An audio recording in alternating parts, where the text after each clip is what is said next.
Sadio Mané, une grande annonce pour la saison prochaine, le favori surprenant pour le Ballon d'Or 2023. Bonsoir à tous, merci de nous suivre sur Aflexport pour le journal du soir de ce dimanche 11 juin 2023. Nous l'ouvrons avec Wesley Fofana, convoqué pour la deuxième fois par Didier Deschamps. Le défenseur de Chelsea, Wesley Fofana, 22 apparitions cette saison pour 2 buts, a révélé avoir fait un choix cornélien entre l'équipe de France et celle de Côte d'Ivoire. J'ai eu des échanges avec le sélectionneur de la Côte d'Ivoire, Jean-Louis Gasset, mais je suis français avant tout, je suis né en France, j'ai eu mon éducation ici, j'ai toujours joué au football en espérant jouer un jour pour l'équipe de France. Alors c'est sûr, le choix n'est pas évident, a répondu le joueur formé à Saint-Etienne. Pour rappel, la Côte d'Ivoire, oui les amis, se déplacera elle chez la Zambie pour le compte de la 5e journée des éliminatoires de la CAN 2023 qu'elle abritera à domicile du 13 janvier au 11 février 2024. Pensez-vous que Wesley Fofana a bien fait de choisir la France plutôt que la Côte d'Ivoire?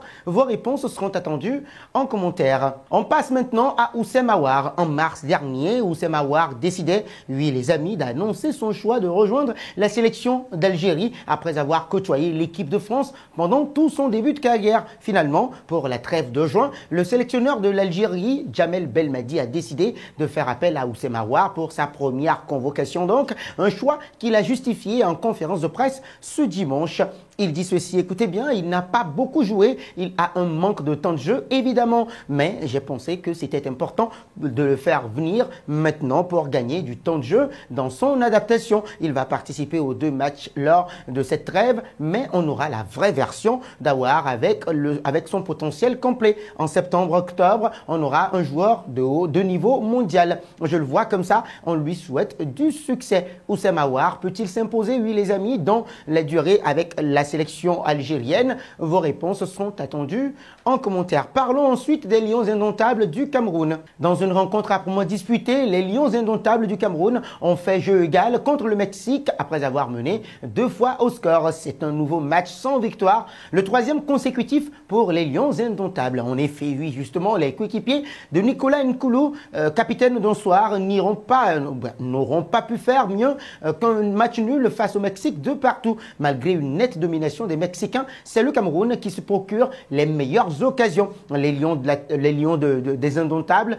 vont ouvrir le score à la 37e minute grâce au premier but en sélection de Brian Mbeumo. Mais les hommes de Rigobert Song vont se faire attraper au score peu avant la mi-temps, 45e plus 2 sur un but de Reyes. Au retour des vestiaires, justement, le coach mexicain remplace son gardien. Le nouvel entrant va se trouver sur un centre d'Omar Gonzalez et va permettre à Karl Toko Ekambi de redonner l'avantage aux Lions indomptables. 61e. L'on croit alors s'acheminer vers une victoire du Cameroun. Mais en toute fin de match, la défense camerounaise va craquer et le Mexique obtient l'égalisation sur un but d'Alvarez, 90e plus 4. Le score ne changera plus. Sans ces cadres, les Lions indomptables n'ont pas démérité dans cette rencontre et repartent avec un match nul encourageant. Le Cameroun peut-il remporter la prochaine Coupe d'Afrique des Nations? C'est la question que nous vous posons les amis. Vos réponses seront attendues en commentaire. Partons au Brésil. Les fans de foot auraient aimé voir Ronaldinho Gaúcho durer au plus haut niveau. Il dégageait quelque chose de fort. Avec lui, le spectacle était garanti. Il fait aimer le foot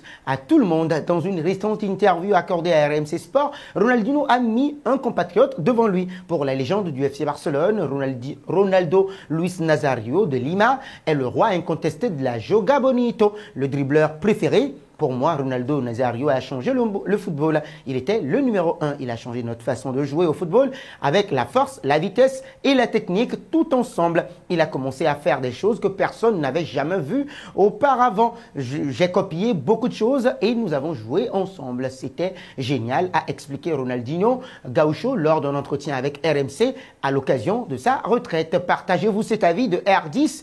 Donnez vos avis en commentaire. Évoquons le Ballon d'Or 2023. La saison 2022-2023 est officiellement terminée après le sac de Manchester City en finale de Ligue des Champions.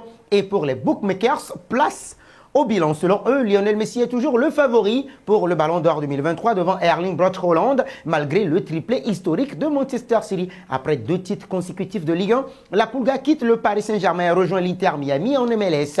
Outre le titre de champion de Ligue 1, la Coupe du Monde Qatar 2022 a également marqué la saison de Messi. Cet exploit, ou bien ces exploits, font de la superstar argentine le favori pour remporter le Ballon d'Or 2023, à en croire Tenez-vous bien, les bookmakers pour ce ballon d'or. Messi devance ainsi les héros du triplé de Manchester City, Erling Haaland et Kevin De Bruyne, qui sont respectivement deuxième et troisième de ce top 3. Pourtant, le Norvégien a déjà remporté justement le trophée de meilleur joueur de la Premier League. Ceci grâce à ses 52 buts pour Manchester City lors de sa première saison avec le club. Ces buts ont permis à City d'égaler son rival Manchester United en remportant la Premier League, la FA Cup et la Ligue des Champions au cours de la même saison. En dehors des 3 premiers candidats au titre, l'actuel ballon d'or, Karim Benzema, arrive en 4e position au niveau de ce classement pour remporter le titre après le Français qui vient de s'engager avec Al Ittihad. Harry Kane et Kylian Mbappé ferment le top 6 des bookmakers. L'attaquant anglais s'est distingué avec ses 32 buts cette saison. Quant à Mbappé, il a inscrit 41 autres buts avec le Paris Saint-Germain et a remporté le soulier d'or de la Coupe du Monde. Le grand absent de ce top 6 est Vinicius Junior du Real Madrid. Quel est votre top 3 pour le Ballon d'Or 2023? Vos réponses en commentaire. On termine avec Sadio Mané, des statistiques en chute libre, 38 matchs, 12 buts, toutes compétitions confondues, une longue blessure qui lui a fait manquer la Coupe du Monde, une sanction pour avoir frappé son coéquipier Leroy Sané. Un ancien partenaire s'est exprimé à son sujet avec un pronostic positif pour le natif de Bambali. Salut aussi son ancien coéquipier en sélection du Sénégal. Ne se fait pas pour autant de soucis justement pour lui lors d'une récente interview avec nos confrères de Sport News Africa. Et selon les dernières informations rapportées par le journaliste Fabrizio Romano, il semble très probable que Sadio Mané reste au Bayern Munich la saison prochaine. Il dit ceci: j'ai appris que Sadio Mané veut toujours rester au Bayern la saison prochaine. Mané n'a pas l'intention de quitter le club. Mané fait partie du projet du Bayern et il entretient une excellente relation avec Thomas Tuchel et espère rester et gagner des titres la saison prochaine, a indiqué l'Italien sur son compte Twitter. Point final à ce journal du soir du dimanche 11 juin 2023, nous le refermons avec la question du jour. Pensez-vous qu'on aura un nouveau Sadio Mané la saison prochaine au Bayern Munich? Vos réponses seront attendues en commentaire. Mais avant, n'hésitez pas à vous abonner sur Afrique Sport, c'est pour ne rien manquer des informations footballistiques.